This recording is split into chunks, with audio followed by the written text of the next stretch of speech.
3 is all about execution on both ends of the floor. I mean, you're going to make some minor adjustments, but you kind of know where the team is coming from as far as what they're running. And Houston doesn't deviate too much from their style. So I think it's game on now.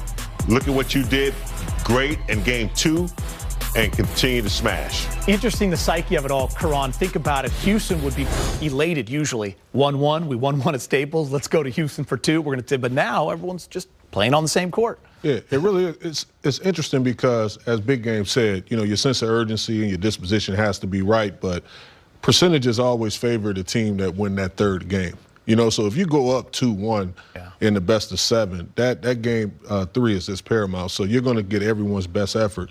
And, you know, kudos to the Lakers for doing a remarkable job defensively on shutting down the problem in Russell Westbrook in game 2. Yeah, I wanted to get your guys' thoughts on what you expect here in game 3 because, Karan, you just hit on it. Defense was key in this game.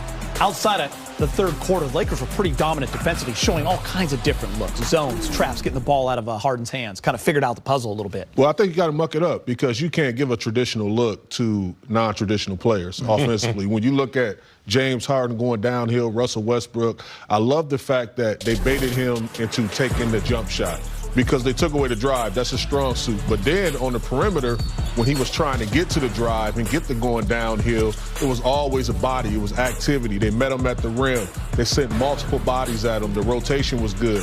And look, he made a ton of plays. He just made them for us. So you have to continue to do that and make it hard for him.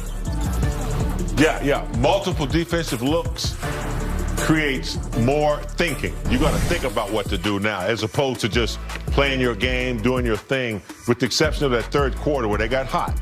41 points. 17 points in the fourth quarter was extremely disruptive. I give a lot of kudos to Rondo, who's a genius in the playoffs. Yeah, we're going to talk to him for you know, sure. not too many people can strip Harden. I saw that one play where he's been studying videos and kind of seeing how Harden, and I thought Rondo did a good job of pushing him in the right direction too defensively and making sure that there was collective effort. I just think Rondo was the MVP of that game, despite what, you know, Davis and LeBron were able to do. Fresh legs. Yeah, concur with that. And like you said, he only played 1 game in 6 months. It happened to be 2 days before that. We're going to dedicate a whole segment to Rondo and Westbrook. I think it was that important. What's interesting is we talked a lot about game 1. When you looked at the stats, you thought the Lakers would dominate, rebounding, points in the paint. They didn't. They did in game 2. The Rockets won game 1 with only 14 threes. They didn't win hitting 22 threes. It's just, it's interesting how that ebb and flow goes. Yeah, you know, you put all the attention on Russell Westbrook, but a player that's been on fire is Eric Gordon. Yeah, so he's been playing remarkably well, and he's offsetted a lot of things for James Harden and Russell to be the best version of themselves. But you fast forward to game 2, the dominance of AD and LeBron James, 60-plus points. I mean, they're 16-1 in those games. So if they continue to do that in game 3, it'd be huge. Yeah, if they take care of the basketball, win the points in the paint war like they should, and that rebounding battle, it's okay to give up maybe some more threes because it feels like you're going to come out on the winning side of it, James. Yeah, well, you can see in game 2, the 41 points in the third, and the defense collapsed, 17 in the fourth. But I think game 1, they made the adjustments. And like you said, Geeter, you know, AD attacked, the ball movement was different. They weren't standing around, they weren't spectating. So I think, you know, with that, you know, confidence, game 2, yeah, you're going to give up some threes because that's what they do.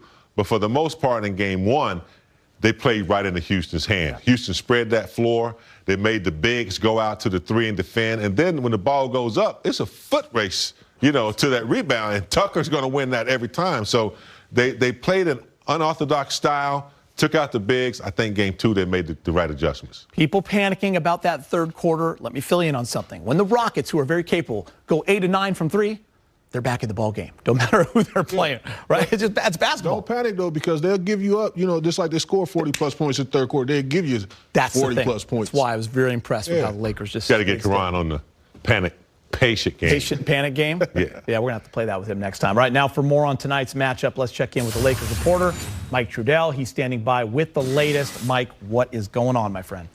Hey guys, what's happening? You were just talking about that three-point barrage in the third quarter, and I think the thing that was concerning for the Lakers, it was a bunch of missed assignments, right? They just doubled off of Eric Gordon for no good reason. He had just hit 3 threes in the second quarter.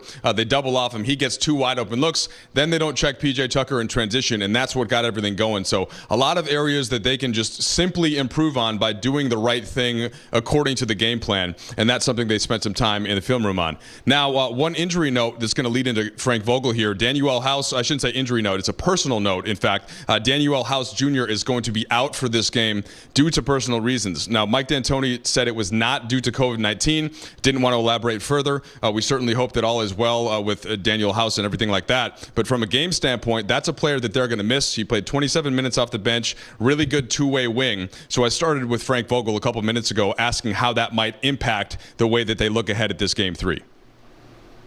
Yeah, well, he's one of their main rotational players, and he's hurt us in the first couple games. So his absence will be missed, I'm sure, on their end. But I would assume that Ben McLemore and Austin Rivers get more run, and those guys are excellent players themselves. So hopefully, from their standpoint, I'm sure they feel like they'll have a next man up mentality and pick up the slack. Frank, I know you don't love to get into specifics of what you're looking at changing or evolving in terms of game plan, but what are the things from 1 to 2, from games 1 to 2? What did you see of the differences that you think could apply for this one? Well, we definitely did some things differently from game 1 to game 2, and going into game 3, we'll continue to try to grow with our creativity as well as just tightening up, the plan we used in game 2 and doing some things slightly differently and in some ways just doing some things better. Hey Frank, it's Dave. What's the status for JaVale and Dion? And if can play, is there a minute restriction? And then follow up on top of that, you said last game the plan was to play Dwight, but Markieff played so well that you went away from Dwight. Could you also address how you plan on using backup bigs? Yeah, well, JaVale is available. Dion is not available. Dion is out. There's no minutes restriction on JaVale McGee, and I'm going to refrain from letting you guys know how I'm going to use my rotation. We have to see it play out during the game.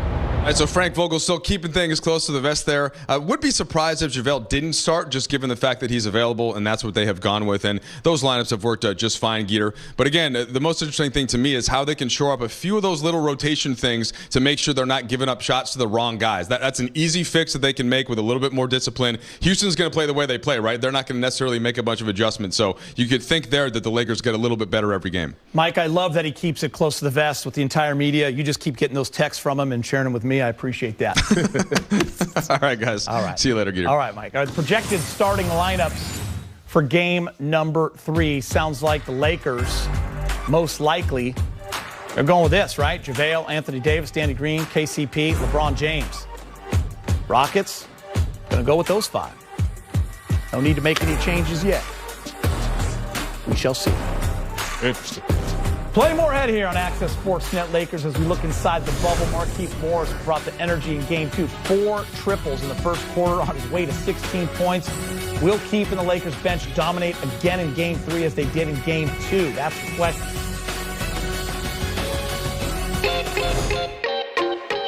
Remaining series schedule for the Lakers and Rockets. We got Game 3 coming up tonight, top of the hour. Game 4 is set for Thursday. Game 5 is Saturday. And then after that, we'll worry about it. But you got a Game 6 and 7. After that, will we get there? We shall see.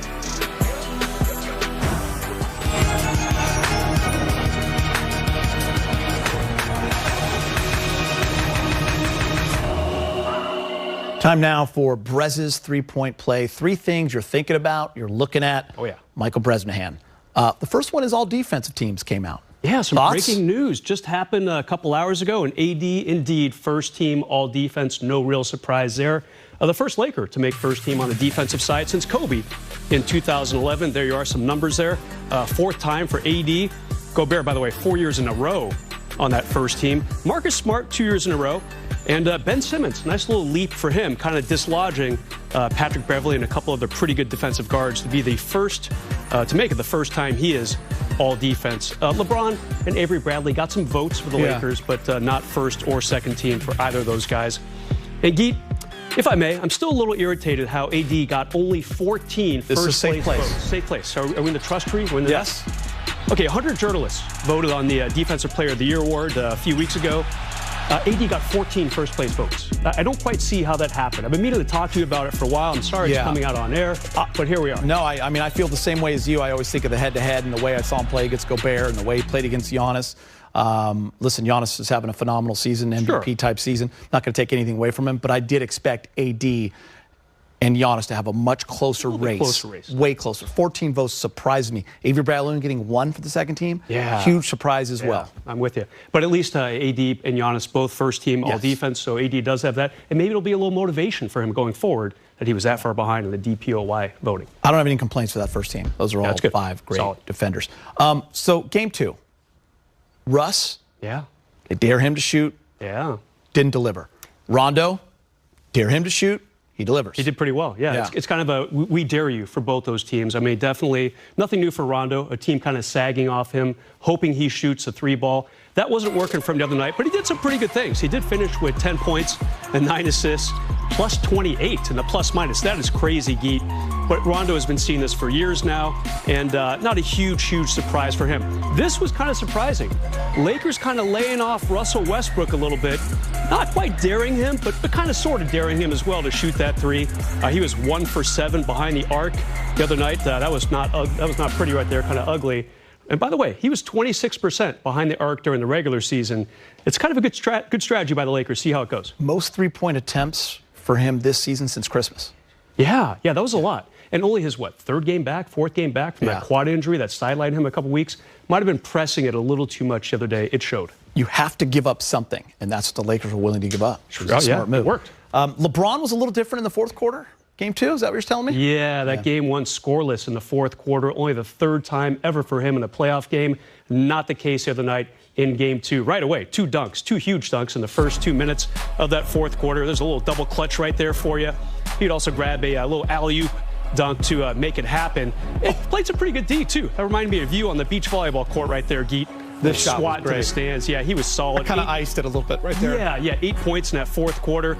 Good defensively as well. There's that alley-oop dunk. That was about 2 minutes in to that fourth. The Lakers got rid of that 2-point deficit really quickly going into that quarter. He was strong that night. AD, good start, by the way. 11 points in the first. 2 good bookends right there from both those guys. Game 1 just seemed like an outlier. That stat line right there just seems a little bit more like what we're used to 100%. Seeing for his entire career. Yeah, he was determined. He knew he was going to make it happen, and he did. All right, great stuff, Brez. Straight ahead, playoff Rondo made his mark in the Game 2 win. We'll hear what LeBron and Frank Vogel had to say about the impact Rondo has on the team. That's next on Access.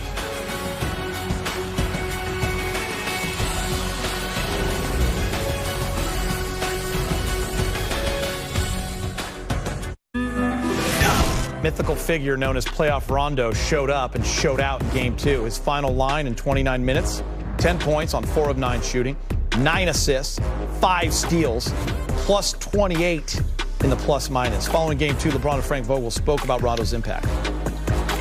Yeah, I think he was just, extremely aggressive, not only offensively but defensively, taking the challenge on James, taking the challenge on whoever he was guarding, but just trying to lead. I mean, that's what Doe is. He's a leader, and for us to have him back in the postseason, it's a key for our team.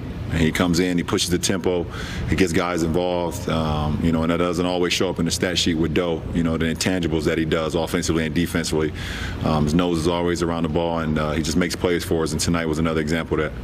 And Game 1 is his first game in 6 months or something like that. So, you have to forgive a little bit of rust. And, he has such an impact. His impact on our team is measured in swag, and just the confidence that he brings to our group. And you saw that. He was a plus 28 tonight. Took the assignment of guarding James and guarding Russ at certain times and really wreaked havoc defensively for us. Both on the ball and then, helping us mix coverages and those types of things and just we have to try to keep this team off guard. And, obviously he did a great job with that, kept his turnovers low, had a lot of assists, just a great Rondo performance. Playoff Rondo was real on Sunday night. He was awesome, and you heard LeBron talk about it, picking up Harden full court, the plus 28, all of it. The question is, can he do it again? Can he be consistent in that role? They need him to be. No doubt. I mean, he's proven, I mean, even in New Orleans, I think maybe doing the Portland series against, some pretty dynamic guards, that he is a playoff player.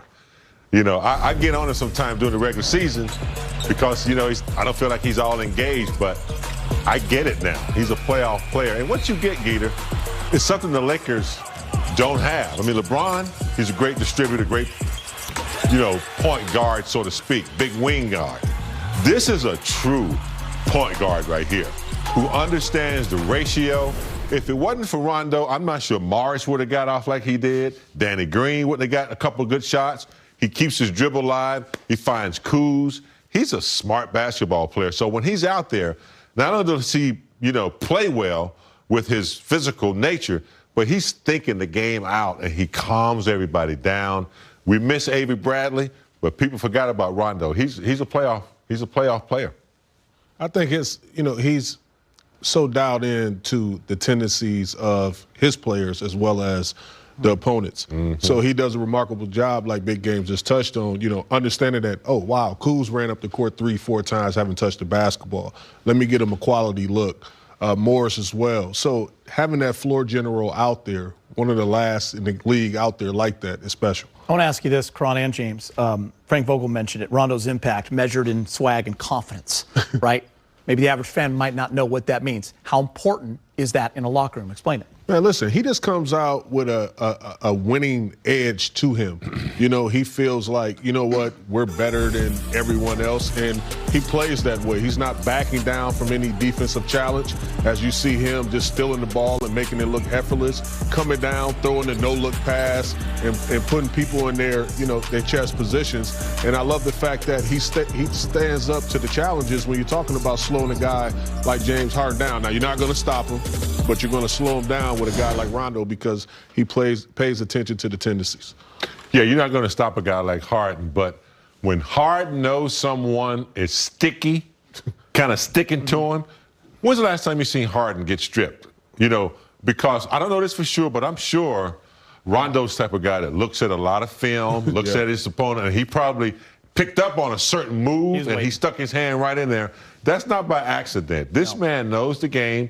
And so when you have a defender like that, it disrupts the way you play. So, you can't stop him, but you can have an offensive player start thinking differently, and then you've made him react. And I think that's what Rondo does. He doesn't wait to react. He makes the offensive player react, and then the defense kind of comes into play after that. Listen, when you have a magical nickname like Playoff Rondo, guys want to follow that. True or not, guys want to follow that. And I want to go to Russell Westbrook now, because you go to the opposite side of the spectrum. It's funny, you and I were talking before the show. Yeah. We immediately felt the same way, like, hold on, let's not. It doesn't mean Westbrook's not going to play good ever again. Like, this guy is a former MVP. He's one of the biggest competitors in the league. The Lakers played it right. He struggled from three, but don't be shocked if he has a bounce-back game, because look at this right here, 1 for 7.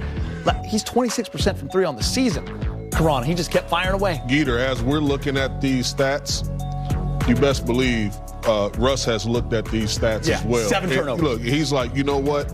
I have to be better. And you look back at that game from our standpoint, we did a remarkable job by committee slowing him down, keeping bodies in front of him and keeping his offensive surge in front of us. But in his eyes, he's looking at it like, you know what? I have to go harder. I got to go faster. I have to be more explosive. And D'Antoni are going to seek him out in some offensive areas to put him in position to be disruptive. So, look, he's going to try to have a big game. I know he's not shy. He's going to shoot the ball a lot. And, if that shot falling, it opens up a lot of problems. In big game, he said something before the show that hit me as well. He was in foul trouble. 5 foul, and that can throw you off in a lot of different ways as well. And then you're turning the ball over. You're missing from three. It's just this, right? Yeah. Foul trouble can hold you back a little bit. You're not as aggressive as you like to be. You're scared to pick up a charge. You don't want to defend. So, yeah, it had a little bit to do, but Westbrook is a player. He don't care. He can go 0 for the rest of his life, and he'll come back the next game like nothing happened. And the thing that's scary about him, and Karan and I were talking about this a little bit, If he starts to get that 15-footer going, where he can back you up and pull up, that's where he's most dangerous. I'm glad they frown on that in Houston. You got to find a way. I'm with you. You got to find a way to recognize that he is here. He might not have had the best of games in the bubble, but you don't want to let him get explosive. And also, they had their most success in that third quarter when he was in foul trouble and when he was out with House Jr. I know. So he's going to try to pick up that slack. Yeah, and now House Jr. is not playing. Yeah. We'll see. All right, Lakers and Rockets are about 30 minutes away from tip-off.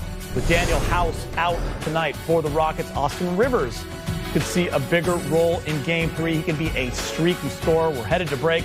But first, a look back at today's Mamba moment. 16-13 and 2.5 blocks.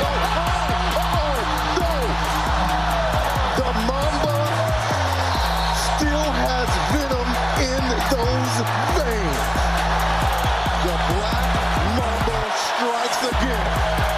Clint Capella, click, click. Welcome to your Mamba moment.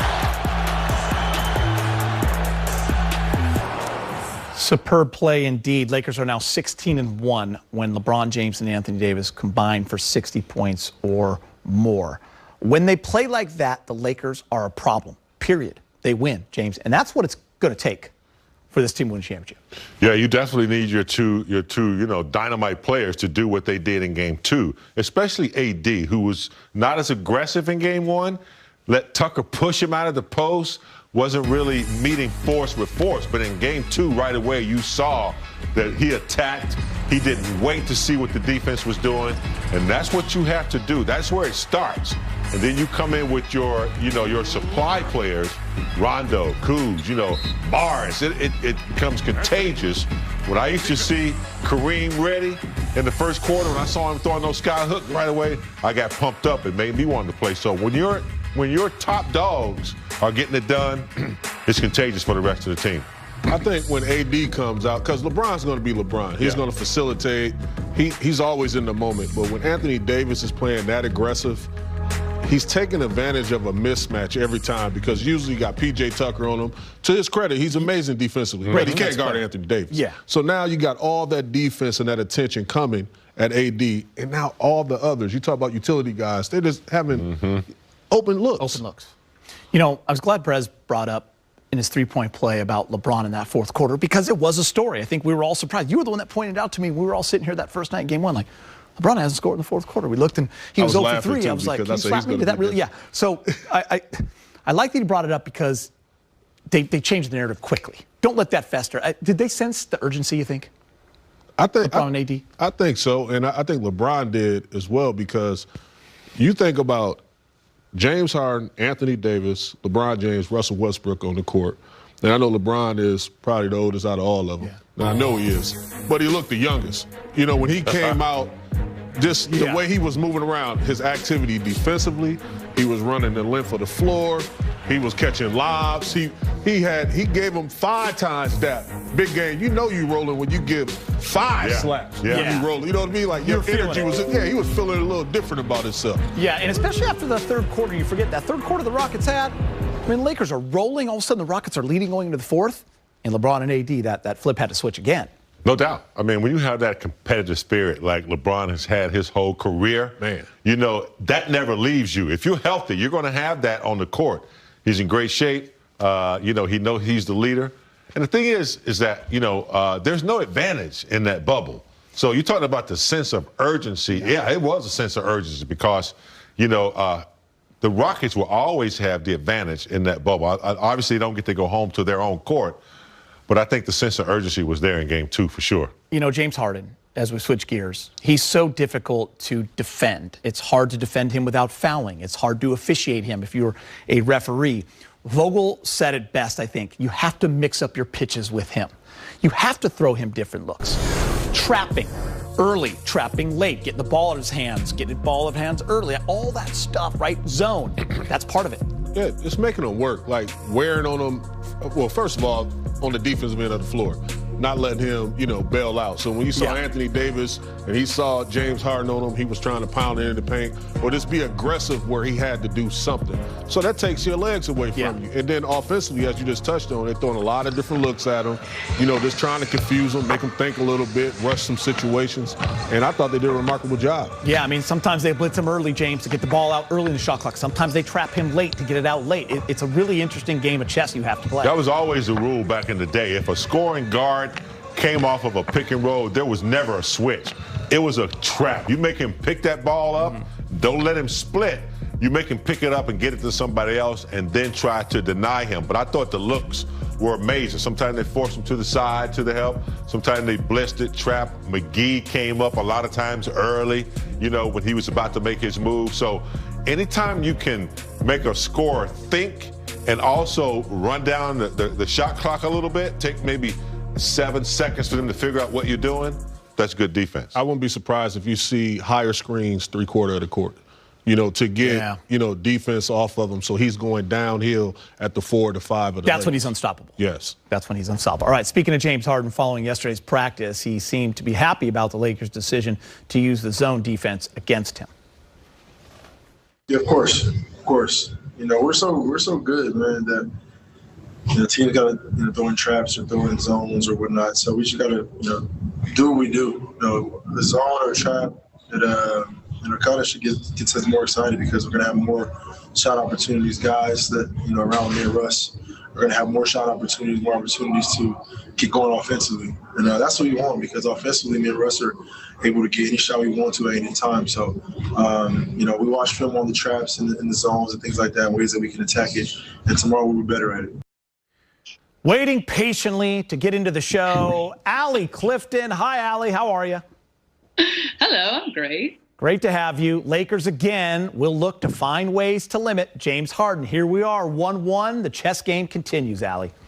I love that you guys led to me with that soundbite because I actually was just reading a story about James Harden, how he went and met with Russ after game 2, and they just kind of got back on the same page, wanted to talk about accountability of one another, wanted to make sure that the confidence remained in place. And actually coming out of that conversation, they say they're even more confident.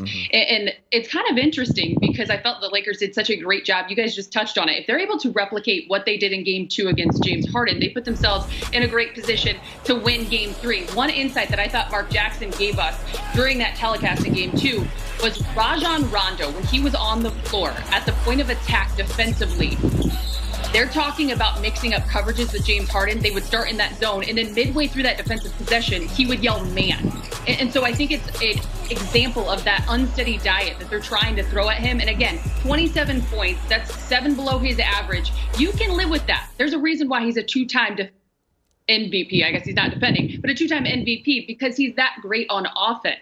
He's mastered, of course, the ability to draw the foul. He's averaged about 12.5 free throw attempts a game. So what are you going to give up? I think the Lakers have nailed it and nailed it there in game 2 with their defensive game plan. And listen, it's not just Russ and Westbrook. I mean, people have to know how good this Houston team is. And one guy that he doesn't surprise anybody because if you watch enough NBA, you know how good he is. It's Eric Gordon. He's having himself a great series. 23 in game 1, 24 in game 2. And it's not by design that he has found his rhythm and flow. Of course, it's the first time in his career that he's put up 3 straight playoff performances or games in general of 20-plus, dating back to that Game 7 against the Oklahoma City Thunder. But this is when you listen to people who have played the game, experts, analysts like James Worthy, Caron Butler, the guys that we have on our show, and they talk about 5 men on a string defensively. It's not just about the defensive attack at the head of the stake, but it's that second and third effort on the defensive side of the ball. And that's where Houston is so good because, as James just talked about, James Harden, they are knowing what is coming at them just about every time. They've seen it all in terms of defensive schemes. So guys like Eric Gordon, guys like PJ Tucker, they're ready to step up and knock down that 3 ball. And that's where they can beat you and that they're deadly with. So I think if the energy, the effort, and of course the arms, the activity on the defensive end can increase just a bit here in game 3 for the Lakers, 5 men on a string, starts at the top all the way to that 5-man. Again, they put themselves in a good chance to be successful. Hey Allie, I noticed you mentioned Caron and I's great career, but you didn't mention Brez's great career at Buckley. Some things are okay left unsaid. Some things that people already know. I get it. Just putting it out there. I just love that you threw out Buckley. Big game, man. Griffins. Big game. I also know that our entire viewership has seen Brez get a defensive stance. So I need some credibility. Don't mess with the. Don't mess with forgot about that, Alex. So don't mess with the claw. That's Kawhi and Brez. Very similar defensive stature. Allie, enjoy your dinner. Enjoy the game. We'll see you in the post-game show. Thanks, guys. I'll be watching you. All right. We're getting Great closer job. to tip-off in the bubble, mid-season. Pickup Robert Covington has made an impact both ends of the floor in this series. He's knocking down 55% from deep. But when you talk impact, no one can top LBJ.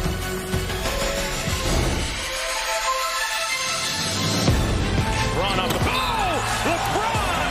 Say it with your chest! Grown man move.